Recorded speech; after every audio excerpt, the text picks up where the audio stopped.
আমার রব, আমার করুণাময় মালিক, এই যে আমার বক্ষ, যার গভীরে এই স্পন্দনশীল হৃৎপিণ্ডটি অবস্থিত, এটি কেবল রক্ত সঞ্চালনের যন্ত্র নয়, এটি আপনারই আমানত, আমার অন্তর।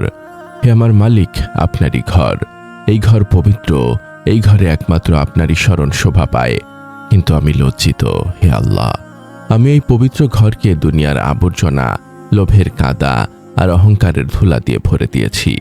এই ঘরে আর আপনার জিকিরের নূর প্রবেশ করতে পারছে না। এই দুর্বলতা নিয়ে আজ আমি আপনার কাছে ভয়ে কাঁপছি। হে আমার মালিক, আমার হৃদয় আজ এক তীব্র আকাঙ্ক্ষা নিয়ে আপনার আরশের দিকে তাকিয়ে আছে।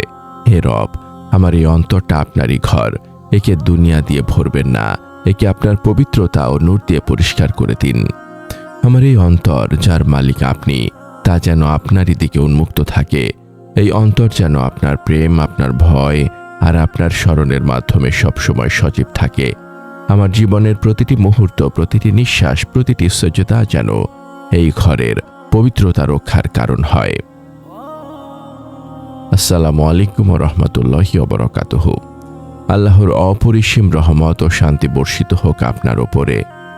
হে সেই ব্যক্তি যিনি তার অন্তরকে রবের ঘর হিসেবে পবিত্র রাখতে চান, এই মোনাজাতের ক্ষণটুকু আপনার জন্য হোক এক গভীর শুদ্ধিকরণ। যখন আপনার হৃদয় দুনিয়ার মোহে আবদ্ধ হয়ে যায়, তখন এই ফিসফিসানি যেন আপনার আত্মাকে সেই কাঙ্ক্ষিত পবিত্রতা এনে দেয়, যা শুধু আল্লাহর একান্ত স্মরণে নিহিত।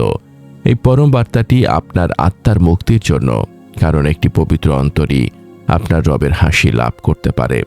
এই বার্তা অন্যদের কাছে পৌঁছে দিতে আমাদের ওয়েবসাইট www.umakonth.com এ যুক্ত থাকুন।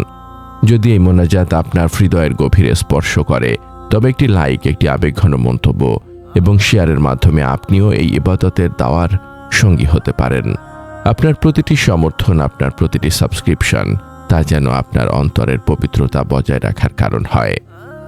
হে আমার মালিক, আমার রব, আমার এই অন্তরটা আপনারই ঘর, একে দুনিয়া দিয়ে ভরবেন না।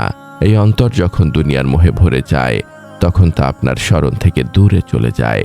আমার এই অন্তর যখন মরা অন্তরের মতো হয়ে যায়, যা আপনার জিকির ছাড়া কোনো প্রশান্তি পায় না। আপনার নবী মুহাম্মদ সাল্লাল্লাহু আলাইহি ওয়াসাল্লাম তো বলেছেন, নিশ্চয়ই মানুষের শরীরে এক খণ্ড গোশত আছে, যখন তা ভালো থাকে তখন পুরো শরীর ভালো থাকে, আর যখন তা খারাপ হয়ে যায় তখন পুরো শরীর খারাপ হয়ে যায়। জেনে রেখো, সেটি হলো কলব। সহিহ বুখারী 52। হে আল্লাহ, আমার এই অন্তরকে আপনি পবিত্র জিকিরের মাধ্যমে ভালো করে দিন। আমার এই জিকিরের জবান, হে আল্লাহ, যেন সব সময় এই অন্তরের ঘরকে পরিষ্কার করার কাজে নিয়োজিত থাকে। আমি যখন আপনার জিকির করি, আমার সব হতাশা কেটে যায়, কারণ আপনার জিকির হলো সেই আলো যা আমার অন্তরের অন্ধকার আবর্জনা দূর করে। শয়তান এই অপরিষ্কার ঘরেই বাসা বাঁধতে চায়, কিন্তু আপনার জিকিরের নূর এই ঘরকে আলোকিত করে দেয়, ফলে শয়তান আমার থেকে দূরে পালিয়ে যায়। জিকির অন্তরের ঘরের পবিত্রতা ও নূর।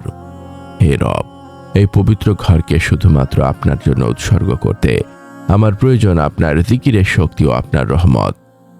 ত্রুটিপূর্ণ ইবাদতের শুদ্ধিকরণ। আমার ত্রুটিপূর্ণ ইবাদতগুলো এই ঘরের পবিত্রতাকে নষ্ট করে দেয়। আমার সালাত, আমার সিয়াম, এগুলোতে যে গাফলতি থাকে, তা আপনার রহমত দিয়েই পূরণ হয়। আমার প্রতিটি জিকির আমার এই ইবাদতের ত্রুটিগুলো ঢেকে দেয়। এই জিকিরই আমার জন্য নেকির পাহাড় করে তোলে, যা এই অন্তরের ঘরকে আপনার কাছে গ্রহণযোগ্য করে তোলে। গুনাহ ঝরা জিকির। পাপগুলোই এই ঘরে দুনিয়ার নোংরামি নিয়ে আসে। আমার প্রতিটি জিকির আমার গুনাহগুলো ছড়িয়ে দেয়। এই গুনাহ ঝরা জিকিরই আমার অন্তরকে বারবার পরিশুদ্ধ করে। আমার জিকিরের সদকা এই ঘরকে দান করার পবিত্রতা দেয়। এই সদকাই প্রমাণ করে যে আমার অন্তর দুনিয়ার সম্পদের চেয়ে আপনার সন্তুষ্টির মূল্য বেশি দেয়। শাহরগের চেয়েও কাছে। হে আল্লাহ, আপনি আমার শাহরগের চেয়েও কাছে। এই নৈকট্য যেন আমার অন্তরের ঘরে সব সময় অনুভূত হয়। আমার প্রতিটি সিজদা যেন আমার আর আপনার মাঝখানের পর্দা সরিয়ে দেয়। এই সিজদার মাধ্যমে আমি আমার অহংকার ও দুনিয়ার প্রতি আসক্তিকে মাটিতে মিশিয়ে দেই, যাতে আপনার ঘর পবিত্র থাকে। শেষ জিকিরের চূড়ান্ত পবিত্রতা। আমার জীবনের শেষ কথাটা যেন হয় আপনারই জিকির। এই জিকিরই আমার অন্তরের ঘরের চূড়ান্ত পবিত্রতা। আমি বিশ্বাস করি যে অন্তরে আপনার জিকিরের নূর স্থায়ী হয়। মৃত্যুর সময় সেই অন্তর থেকে আপনার পবিত্র নাম উচ্চারিত হয়। আমার প্রতিটি নিঃশ্বাস যেন আপনার জিকিরের সাথে বের হয়, যা এই অন্তরের ঘরের পবিত্রতার অনুশীলন। হে আমার প্রতিপালক, আমাকে সেই সব বান্দাদের অন্তর্ভুক্ত করুন যারা তাদের অন্তরকে আপনার ইবাদতের জন্য পবিত্র রাখে। আমাকে সেই সৌভাগ্য দিন যেন আমার অন্তর দুনিয়ার মোহ থেকে মুক্ত থাকে, যেমন হযরত ইব্রাহিম আলাইহিস সালামের অন্তর ছিল। তিনি তার অন্তরকে আপনার ঘর বানিয়েছিলেন এবং সকল প্রকার মিথ্যা উপাসনা থেকে মুক্ত রেখেছিলেন। আমাকে সেই ইখলাস ও দৃঢ়তা দিন ইয়া রব। আমি আপনার কাছে পানাহ চাই ইয়া আল্লাহ। আমার অন্তর যেন কোনো অবস্থাতেই শয়তানের আড্ডাখানা না হয়। আমার অন্তর যেন আপনার ভালোবাসার জন্য উন্মুক্ত থাকে। আমি তাওবা করছি আল্লাহ, আমার এই অন্তরের ঘরের প্রতি আমি যে অবহেলা করেছি তার জন্য আমি অনুতপ্ত। আমার এই নীরব কান্নাগুলো যেন আপনার রহমতের দ্বারা আমার অন্তরের সমস্ত আবর্জনা দূর করে দেয়। অন্তরের ঘরের পবিত্রতা ও জিকিরের নূর লাভের প্রার্থনা।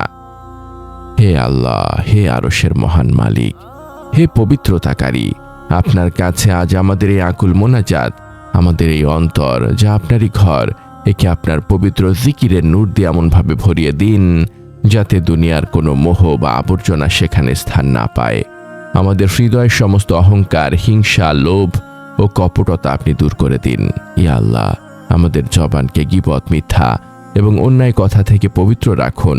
আমাদের মা, বাবা, আত্মীয় স্বজন এবং সকল মুমিনকে ক্ষমা করুন যারা আপনার অন্তরকে আপনার ঘর হিসেবে উৎসর্গ করে এই দুনিয়া ছেড়ে চলে গেছেন। তাদের কবরকে জিকিরের নূর দিয়ে আলোকিত করুন। হে আমার মালিক, আমাদের জীবনের সকল কষ্ট, হতাশা ও ব্যর্থতা দূর করে দিন।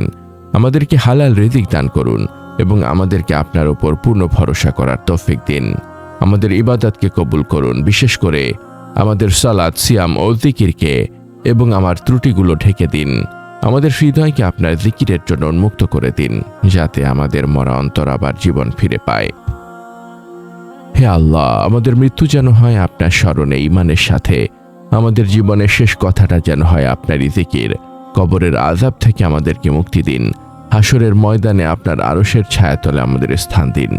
আমাদের জিকিরের নেকি ও সাজদার উসিলায় আমাদের জন্য জান্নাতুল ফিরদাউসের দরজা খুলে দিন, যেখানে আমরা চিরকাল আপনার সান্নিধ্যে থাকব এবং আমাদের অন্তর সর্বদা আপনার নূরে উজ্জ্বল থাকবে। আমাদের এই নীরব কান্না ও মোনাজাত আপনার দরবারে কবুল হোক। হে রাব্বুল আলামিন, আমিন। এই পরম বার্তা ছড়িয়ে দিতে আমাদের সাথেই থাকুন। সাবস্ক্রাইব করুন এবং শেয়ার করুন।